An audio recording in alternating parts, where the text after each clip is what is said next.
This is Lisa from Mobile Tech Review, and today we're going to do a smackdown between two close relatives right here. We have the Samsung Galaxy Note 2 and we have the Samsung Galaxy S4. Obviously both made by Samsung, both very recent phones. The GS4 is the very newest, of course, it just came out. Large displays, no kidding, a lot bigger, 5.5 inches versus 5 inches, and we're going to look at them now. So here they are together, the Samsung Galaxy Note 2 and the Galaxy S4. Do you like it big or do you like it smaller? You know, the funny thing is both of these are actually pretty large phones, right? Especially if you're comparing it to a 4.3-inch Android phone or the 4-inch iPhone 5.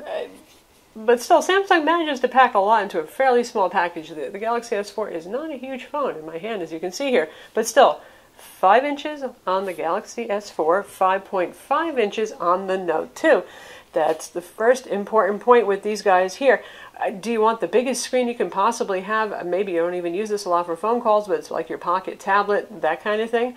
Well, then the Note 2 has its appeal. Or do you still care about fitting the thing in your pocket and how it feels in the hand? Because honestly, I have very large hands. I'm a tall person, and this is fine for me. And when I use the Note 2, it's even... I can certainly do it, but it fills my entire hand. It's a little bit harder to hold. I have to use my second hand to start to angle around and control it, that kind of thing. So there's the trade-off. Do you want the big screen, or do you want something that's more pocketable? Do you think that this might start to become a burden for you, or are you like, I don't care. Big pockets, big purse, whatever it is, I want that giant screen. Second important thing, turn it over, and we see that S Pen digital pen. S Pen is Samsung's brand name for Wacom Digitizer and Digital Pen. Wacom's been making digitizers for tablet PCs for over a decade now, and for desktop tablets, the kind you put on your desk and you draw on top of. Accurate digital, much better than capacitive. You know the drill. If you haven't already watched our video review of this to learn about it, you should. So you can see it automatically brings up some things we can do with the pen. So you want to take a note, and you can take a note. And then there it is. And I have my choice of doing this with handwriting, with drawing with it, or actually with using the keyboard. And also, the on-screen keyboard, you can switch between just being your standard thumb typing keyboard and one where you can write on too. So a lot of versatility there for those of you who hate on-screen keyboards, for those of you who need to take notes or you're more comfortable with that. And at 5.5 inches, it's like a kind of a bigger size notepad. It's actually pretty doable. So if I want to write a handwritten note, it's as simple as that. Very fast, very fluid, responsive. Has handwriting recognition too. Mezza on that. It does strange things with where your line spacing is basically and the spacing between words, but it does the job. And then you can draw symbols too. You can, and it tidies them up for you. You can do equations, all that sort of thing. Again, watch our full note review for this. And if you choose text, it brings up the on-screen keyboard. But if I press and hold over here, I can actually switch my input method. And I can write right here. And that works very well. So this is, I mean, we've seen this since the days of the Palm Pilot, this way of doing things, but honestly it does a better job of trying to in-place recognition right here in S Note. And then there's a lot of other applications you can use for note-taking too, but this one's built in right here. Now, with the Galaxy S4, there is just no way you can accomplish something like this with your finger or a capacitive stylus, which is pretty lame and you don't get any palm rejection there. Here I can lean my hand on the screen while I'm writing, which is pretty neat. So if you're a note taker, if you're an artist and you want to draw with this, with pressure sensitivity, mind you, then the Note 2 is definitely your device. Now, for those of you who don't think you're ever really going to use the pen, the Note 2 can still be an attractive device because it has that bigger display for those of you who want a more tablet-like experience, bigger text on screen. But while we're talking about displays, one thing to keep in mind is that though the Galaxy S4 is smaller, it actually has the higher resolution display. More than 450 ppi pixel density versus the high 200s for the Galaxy Note 2. Now, the high 200s is pretty good. When you get to around 335 to 350, you're going beyond what the human eye can see, even at a close distance of 7 inches. But so there's a little room for improvement there on the Samsung Galaxy Note 2. 1280 by 720 resolution versus 1920 by 1080. So you know who has the sharper display. Now we'll go through and we'll compare some images and some videos, and I would say unless you're a serious eagle eye and you get really close to the phone, you're probably still not going to notice the difference so much in pictures and in video. Where you will see the difference is in text. Both of these are Super AMOLED displays, which means that they're really good at deep contrast, deep blacks, and better than life colors. I think you can see right here there's a little bit more color saturation on the Note 2 because Samsung has been listening to criticism about their, well, exceptionally better than life colors, and they've toned it down just slightly. So both of these are running in the so-called standard mode, and there's a little less saturation here. Now both of these you can switch between movie mode, natural mode, different name here for the Galaxy S4, they call it professional mode, but there's still a couple of different color modes on these guys. But you're going to get a little bit whiter whites on the newer screen also, which is nice, again, for text reading. So for those of you who do a lot of on-screen reading of text, like right there, you're going to prefer that. And let's bring this up on the Galaxy Note 2 as well. So here we have our Android phone review listing page, a lot of white with some black text right there. And hopefully the camera can capture this, but we've got these set to the same display brightness, and the whites are whiter on the Galaxy S4. That's nice when you're reading because it creates more apparent contrast, so the letters pop. In terms of what you can read in either case, this is a little bit small unless you turn it into landscape mode, but once you start zooming in,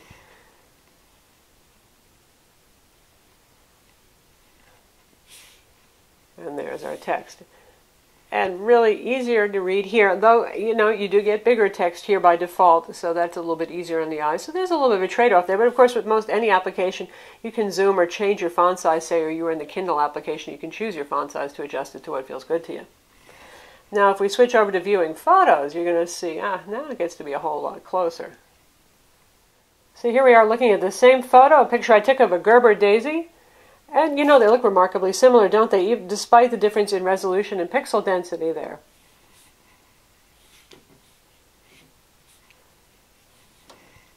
And so we can see a variety of colors because screens can represent different colors differently. Once again, there you have it.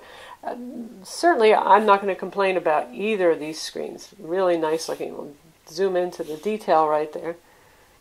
Lovely on each of these. And now so we can get a dose of blues with the sky there, you can see. Oops.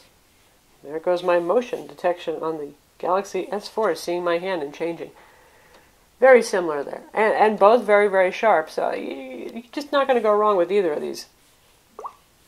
And next we'll test 1080p video playback. Obviously the video is going to have to scale down given the lower resolution of the Note 2, which could actually make it look a little bit sharper since it's squeezing those pixels down, but we'll see. And we'll hear the difference in the speakers. My hand is not covering the speaker portion on either of these.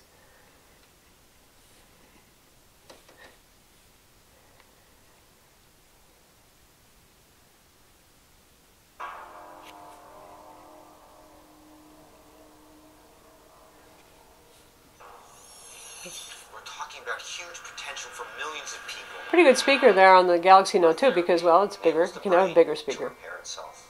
We call it the cure. I want you to start testing on chimps ASAP. We test one subject. I want to make sure it's... Certainly looks lovely, sounds good too.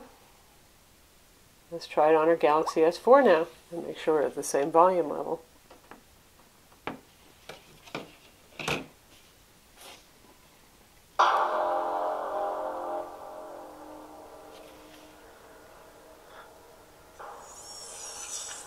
About huge potential for millions of people.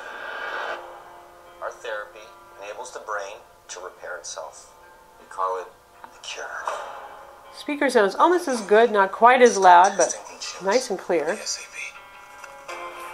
test one subject. I would have to say this does look a teeny bit sharper to me when watching the video, but either of them is going to be quite nice. Still, I give a little bit of an edge certainly to the much higher pixel density on the Galaxy S4.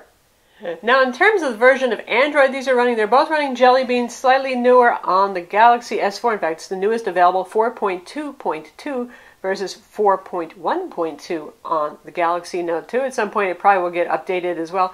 Not a huge difference there, so I'm not going to complain about that. Both of these are running the TouchWiz UI with the launcher. You can see what it looks like for the icons over here. You get Flipboard on both of these bundled in on it, and Samsung's custom apps. We'll talk about that a little bit, but in terms of specifications, both of these have 2 gigs of RAM, both of them have 16 gigs of internal storage, plus a micro SD card slot, and they both have removable batteries. Both have the same polycarbonate casing. They just look, well, larger and smaller versions of each other.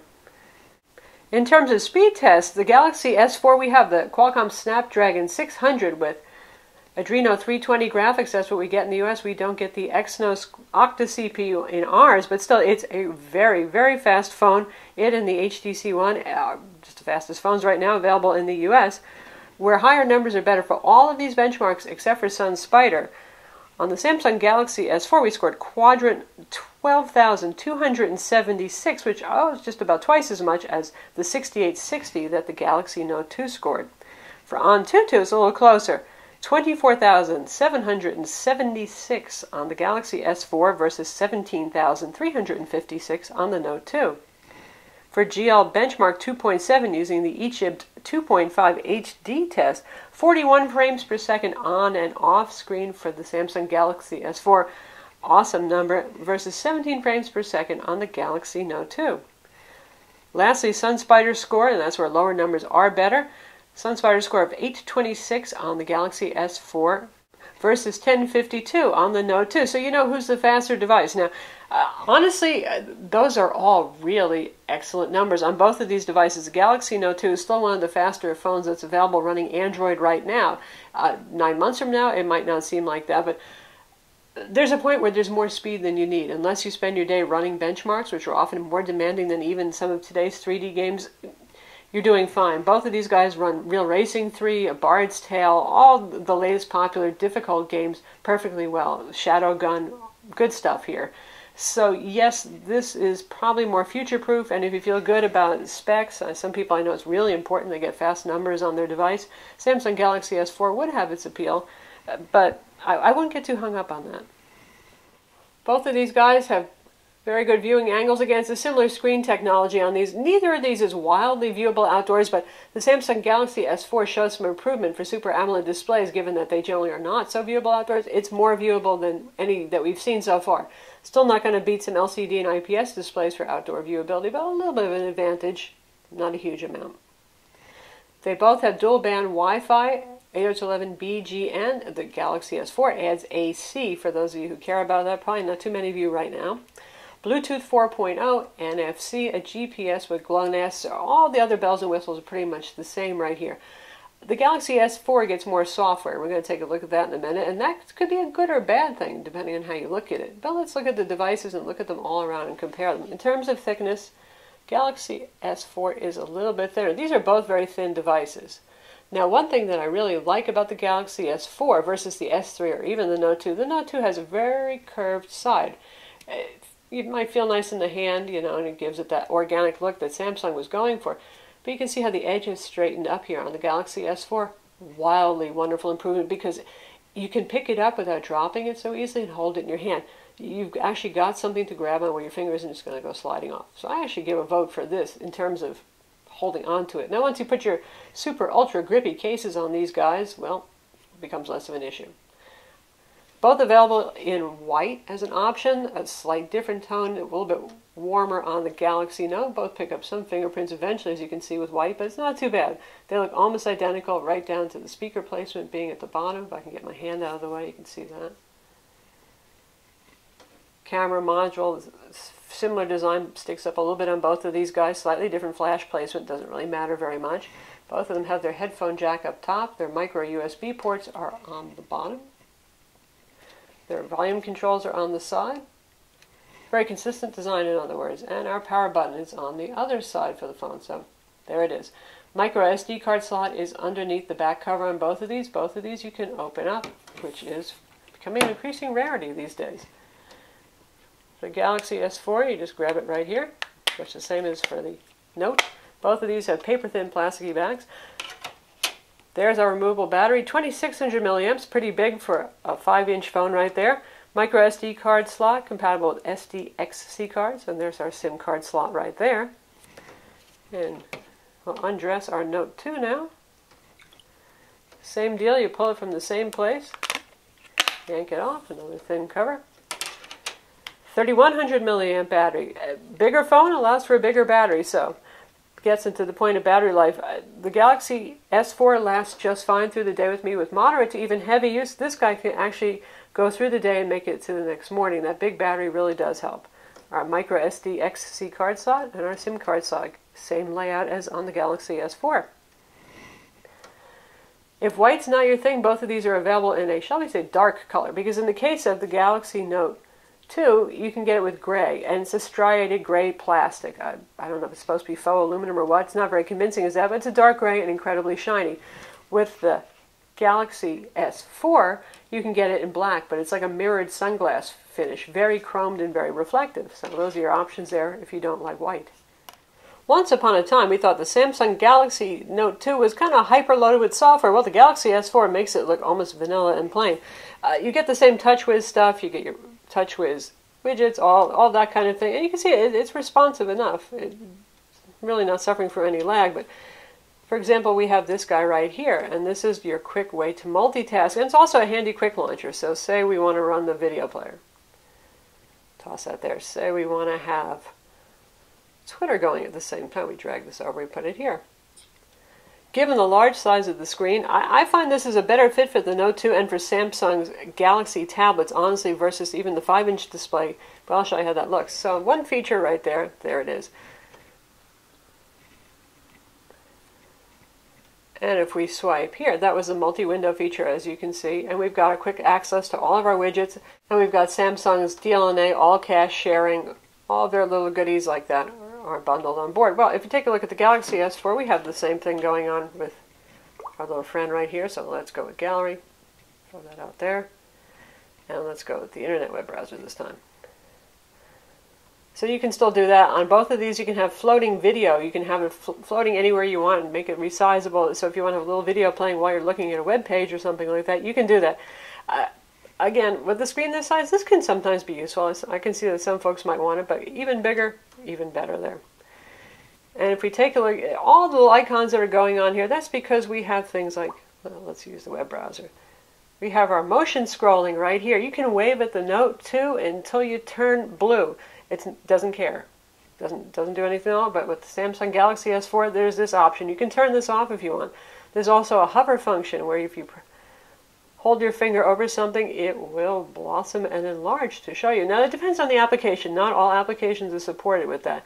Both of these have feature where it watches. You see a little eyeball right there? It's using the front camera to keep an eye on you. As long as you're looking at the screen, it won't turn the screen off. So you get that on both of these guys. If we take a look here, we've got even more settings available up here. A screen mirroring control built right in. We got our S-Beam.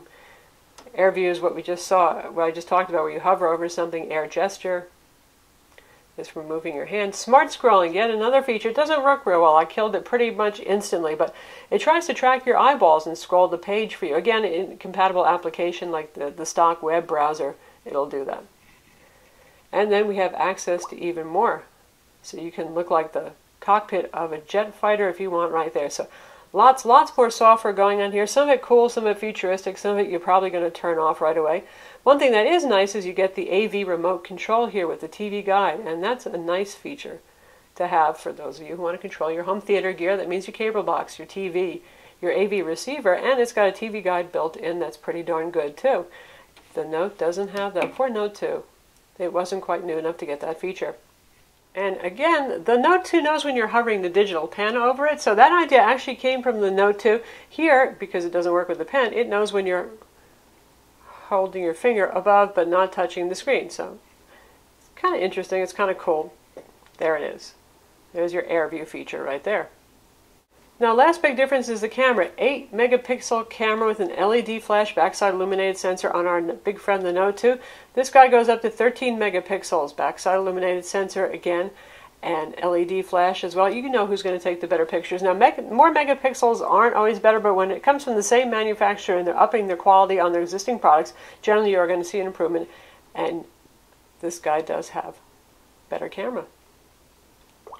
This has a lot more modes too, and the ability to use the front camera and the back camera again together at the same time, so you can have a little superimposed picture of yourself inside the picture. The UI has changed. Oops, I accidentally just took a picture there. So this resembles the Galaxy cameras more. So you've got your modes here, lots of fun stuff. And again, watch our full review so you can see that, but there's some useful things in there. And you can switch your cameras easily here, and if you want to get yourself in the shot, just tap that button. And if you want to get to more settings, basic ones right here, like your flash, are available quickly, and then you've got all this.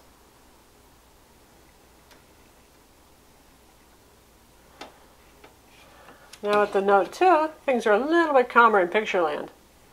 And the software is a lot less exciting, to be honest, right here. But it gets the job done, you know. So there's our shutter button right there, our camera switchers over here. Big giant icons for the settings. There's no modes that are quickly available to us.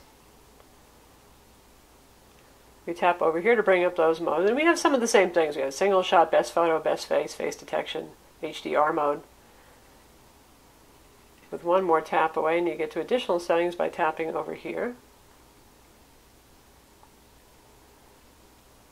And they both shoot 1080p video, and they both use digital image stabilization, not optical stabilization like the Nokia Lumia 920 and the HTC One.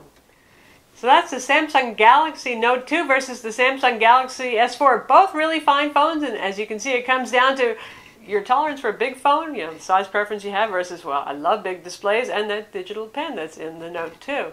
I'm Lisa from Mobile Tech Review. Be sure to read our reviews of both of these phones on MobileTechReview.com, watch our video reviews, and subscribe to our YouTube channel.